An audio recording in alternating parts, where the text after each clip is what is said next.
My advertisement simply stated that I wanted to hire the finest long-distance marksman in the world.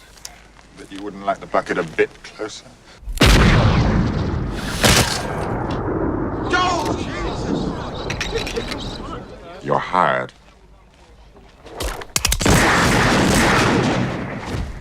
An American cowboy and marksman named Matthew Quigley practices shooting, perfects his skills, and learns how to hit a target from incredible distances. Then, as he searches for a new challenge, he finds an ad from Australia that searches for a man of his talent and answers it by writing M. Quigley 900 yards on a copy of the ad, which he then punctures with bullet holes. Invites Matthew to Australia and promises to give him 50 worth of gold coins upon arrival. Imagine being so confident in your skill that you would travel around the world for a job without even finding out the details of your post. Got to appreciate the courage.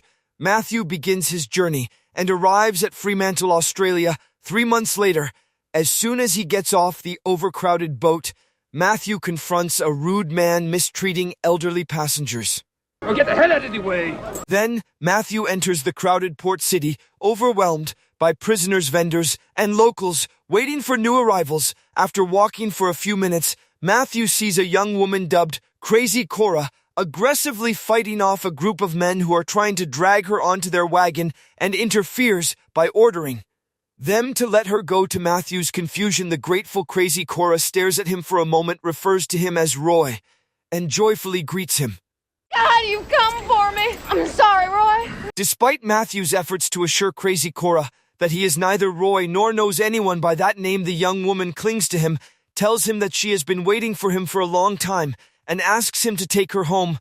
To make matters worse, the group of men stand their ground and demand to take Crazy Cora with him. Matthew takes a moment to consider his options and decides that he cannot let a young woman be subjected to such treatment, hence hoping to settle the matter for good. Matthew challenges the men to a fight. What a way to announce your arrival in a foreign country, right? I'm new here, so I ain't rightly certain. In the fight, Matthew was forced to take on 3 men all by himself until Crazy Cora comes to his aid. With the young woman's help, Matthew beats up the men, and the duo manages to defend themselves well. The local crowd cheers them on, then annoyed by Crazy Cora, who continues to refer to him as Roy. Matthew angrily announces his identity, which shocks the men as they recognize his name and realize that he is the man their wealthy rancher boss Elliot has sent them to pick up. Marston sent us to bring back. The men soon change their tone, calm down, load Matthew and Crazy Cora on their wagon, and start on the long journey to Elliot Station, joking amongst each other. And after traveling all day, they take a break for the night. During the night, Crazy Cora insists on taking care of Matthew and continues to call him Roy. Having had enough, Matthew gives her a final warning. Look, lady, I don't know no Roy, so you just leave me alone. The next morning, the group starts their journey early in the morning, and after traveling half the day, they run into the commander of the British Armed Forces, Major Ashley Pitt, who oversees the British colony of Australia, and his cavalry, and Elliot's men courteously greet them. However, soon Matthew shows his disregard for their power and annoys them. Major. In the evening, the group reaches Elliot's land and continues traveling to the ranch for the next 2 days. Then the group decides to take a break and rest for the night. In the downtime, Matthew tries to get to know Crazy Cora, but loses his patience when she continues calling him Roy and talks about random stories he does not understand. Hasn't been anyone else but you. You know that, don't you? After traveling for another day, the group finally reaches the ranch and is greeted by Elliot's men upon arrival. Soon Elliot arrives, politely greets Matthew, and attempts to get him set up in his lodge. However, Matthew gets straight down to business and demands that he be paid the 50 worth of gold coins. You intrigued me, Mr. Quigley.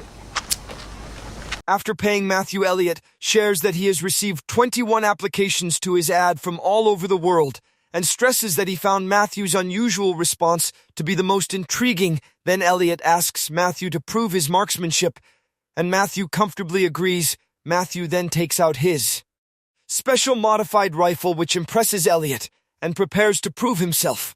45 caliber 100. Elliot then orders one of his men to carry a target and ride his horse away from the compound until Matthew orders him to stop. Tell me when you want him to stop. As everyone watches in awe and wonders if he has lost his mind, Matthew lets the man ride away for a few minutes and finally gives the signal. Matthew then prepares to shoot the target while ignoring everyone's, including Elliot's, snarky, doubtful comments. He then surprises everyone by hitting the target, which is placed an extraordinary distance away to add to the shock factor and prove that it is not just luck. Matthew shoots a times more and manages to hit the target each time. As the men mumble in both jealousy and admiration, Elliot hires Matthew on the spot. You're hired.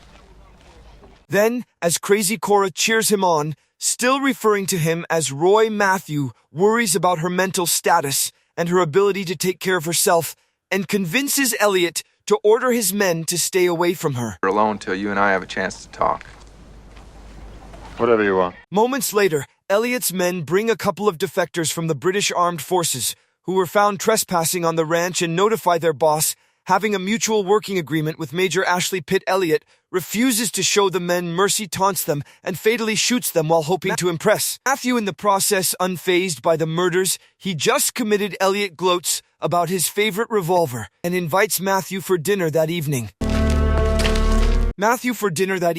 Over dinner, while one of Elliot's Aboriginal butlers waits on them, Elliot and Matthew get to know each other, discuss their views and their choice of weapons. With the army revolver, Mr. Quigley. Then, as the night progresses, Matthew makes a bold observation that Elliot already has too many armed goons by his side and asks why he needs him. However, he gets an unexpected answer from the ignorant wealthy man who proudly disrespects his Aboriginal servant and inconsiderately goes on a misguided rant about the primitiveness of the Aboriginal people. Pacification by force. Then Elliot narrates that his parents were slaughtered by the lawless Aboriginals and explains that the British government has allowed the local authorities to deal with the matter as they see fit. As Matthew wonders what any of this has to do with him, Elliot announces that he has hired him to wipe out the Aboriginals. My parents were slaughtered by Aborigines, Mr. Quigley.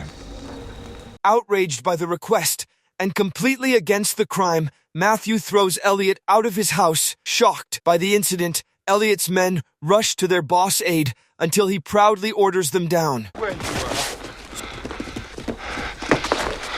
No man knocks me out of my own house. Soon Elliot realizes that he is unable to defend himself and orders his men to do his bidding. However, knowing Matthew's skill, the men fear for their safety and slowly creep into the house.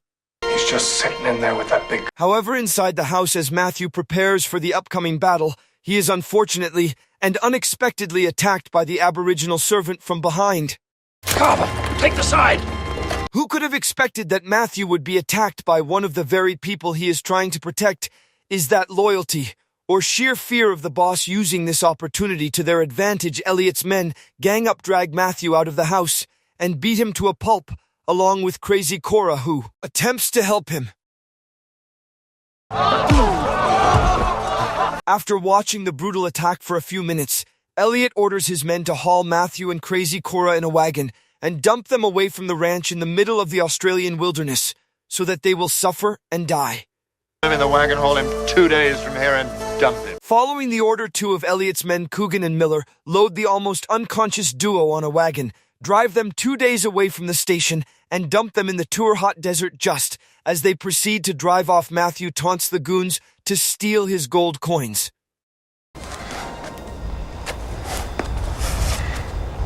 As the gullible Coogan returns to steal the gold coins, Matthew tries to negotiate for some water in exchange for the coins, but Coogan refuses to take the deal. Then, as Coogan proceeds to steal the precious gold coins, Matthew summons all his strength to grab a hidden knife and stab Coogan to death. Seeing this, Miller becomes terrified and tries to drive off as fast as he can. However, filled with anger and rage, Matthew carefully sets up his rifle, and despite the large distance in between, shoots and kills Miller on the first try. Then, rejuvenated with his feet, makes light of the situation and makes him feel better.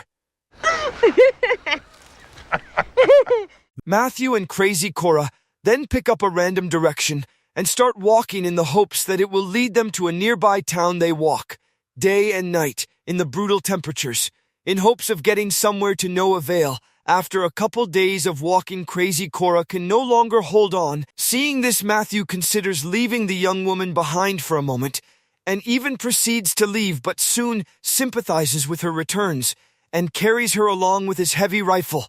That night, Matthew can no longer find the strength to go on, and he Pashley Pitt and his cavalry find the bodies of Miller and Coogan and take them to the ranch as a show of good faith to Elliot to preserve his pride and show that he is in control of the matter. Elliot casually promises to swiftly handle the situation by finding Matthew and crazy Cora and avenging his. I have no doubt I'll find them. On the other side of the wilderness, Matthew and crazy Cora spend the night passed out in the desert. The next day, a group of Aboriginal people find them, closely inspect them, and with guidance from their chief, take them to a special place to heal them. There, the group perform various rituals using ancient medicine, which somehow treats Matthew and crazy Cora, who soon regain consciousness. After making sure crazy Cora is okay, Matthew soon realizes that the Aboriginal group means no harm, and becomes grateful for their help. Then, as he inspects his surroundings, he notices that the group has looked after his rifle and has carefully placed it beside him, and becomes fascinated as to how they have not attacked them to avenge all the injustice that has been done to them by the white population. You and I were on the shady side of dead. Then, as the duo acclimates to their surroundings, some Aboriginal youngsters kindly bring them some live worms as a show of affection and respect, hoping not to offend their new friends. Both crazy Cora and Matthew eat the unusual meal and show their gratitude, which delights the kids. The next day, despite not having any means of verbal communication, the Aboriginals and Matthew and crazy Cora have fun exchanging different skill sets and tricks of surviving in the wilderness. As the day goes on, crazy Cora and Matthew form a real bond with the Aboriginals and come to understand their culture better. In the evening, the kind Aboriginals put on a traditional show for the duo, who truly appreciate the gesture and new friendship. That night, crazy Cora and Matthew find a private moment and get to know each other. Crazy Cora narrates that her husband Roy, group of drunk Comanches, broke into her house fearing for her and her young son Roy Jr.'s life. Crazy Cora hides in the root cellar with a pistol. However, a few minutes into the ordeal, Roy Jr. starts screaming at the top of his lungs, and despite his mother's efforts to calm him down, continues to cause a ruckus, hoping to muffle the sound and evade. Noticed by the invaders, crazy Cora covers the young boy's mouth, but unfortunately ends up accidentally suffocating her son to death. Despite the invaders leaving the home, crazy Cora, who is paralyzed with fear and grief, stays in the cellar all day until I was still afraid to come out of the cellar. As Matthew sympathizes with the young woman's traumatic story, she adds that after learning what happened, Roy had stoically buried the baby and put her on a ship to Australia after condemning her for what she did. And he turned and he walked away and he never looked back. After intently listening to the young woman pouring her heart out, Matthew begins to understand that her trauma is the source of her delusion and decides to be more patient with her and play along as Roy when needed. The next morning, after making sure that the duo has recovered well and sensing an upcoming danger, the Aboriginals leave Matthew and Cora, who stay asleep in a cave. Then the duo wakes up and becomes disappointed to see the abrupt departure of their new friends. As they try to make sense of the matter, everything soon becomes clear as the duo sees armed men chasing the Aboriginals from a distance. That's why. The duo becomes devastated watching the primitive group, only equipped with spades, come up against Elliot's heavily armed men on horses and decide to interfere. To this effect, Matthew quickly grabs his rifle and prepares to take out Elliot's men, but becomes frustrated to see Cora running towards the danger zone without even a single means of protection. In the ensuing battle, despite using their spades skillfully, the Aboriginals are no match for the modern weapons and lose a few of their people. Luckily, Matthew finishes his preparations in time and expertly takes all but one of Elliot's men from a great distance, which helps the surviving Aboriginals safely escape. Once he makes sure all the threats have and the surviving aggressor has fled back, Matthew rushes over to the battle site and scolds Cora, who mourns the death of an Aboriginal woman for her reckless and dangerous. Get your head blown off! Seeing how affected Cora is by the meaningless attack and resulting deaths, Matthew quickly softens up and advises her to be more careful. Then, as the duo process their predicament, they realize that the escaped attacker will soon inform Elliot of their location and return with more men. Which means Marston will know where we are. Hence, the duo takes a horse off one of the dead men, and despite not knowing where they are, they start their journey with the goal of getting away from the site of the battle. After traveling all day, the duo takes rest for the night, where they get to know each other more, and Matthew warns Cora never to refer to him with another man's name if she ever wants a real relationship with him. Elsewhere, Elliot bonds with his men, showing off his excellent gunfighting skills, while teaching a young man named O'Flynn how to improve his shooting skills. However, this is interrupted when the survivor of the battle arrives at the station and shares everything that transpired in the desert. Quickly! He was everywhere. Infuriated by the death of his men who got bested by a single man, Elliot offers a hefty reward for anyone who brings in Matthew. £50 in gold to the man who brings Quigley in. In the desert, Matthew and Cora cluelessly traverse the desert for hours, hoping to find their way out, but end up riding in circles. Then, as they contemplate their next move, they hear gunshots resounding through the nothingness of the wilderness, and follow the sound to find out the source moments. Later, the duo is horrified to reach the scene and see Elliot's men shooting at the Aboriginals and driving them off a cliff. Utterly infuriated by the cruelty against their friends, Matthew stations himself and uses his rifle to pick off the culprits, one by one. Terrified and knowing they cannot match Matthew's marksmanship, the men retreat and hide. Get the bloody hell out of here, quick! Observing all this, Cora is grief-stricken by the injustice and cries her eyes out. She then runs to the bottom of the cliff to check on the Aboriginal victims and becomes even more distraught at the number of dead bodies accumulated. Meanwhile, Matthew interrogates one of Elliot's men who is severely injured and tries to find out the direction to the nearest town and the location of Elliot's ranch. Marston Station's 2 days ride southwest. Once he finds the information, Matthew honors his promise and gives the dying man a gun so that he can end his pain by killing himself. However, the desperate man foolishly tries to use the gun against Matthew until he is reminded of the gravity of his situation. Not left in that shooter. Make the most of it. The wounded man then shoots and kills. Meanwhile, Cora silently mourns her friends at the foot of the cliff, and as she prepares to leave, she hears a child crying and rushes back to search for the source. Then Cora becomes delighted to find a young baby boy who miraculously survived the gunshots and fall from the cliff and carries him out with pure love. Matthew, Cora, and the baby ride through the desert for a few hours and decide to rest in a cave so that the hungry, exhausted boy can recover. Then, after some recuperation, Cora notes that Matthew can travel faster by himself, advises him to go to the nearby town, and while she rests in the cave with the baby, then, seeing Matthew's hesitation to leave them behind in the wilderness, Cora shares that she is from Texas and knows her way around weapons. Give me the extra rifle and pistol.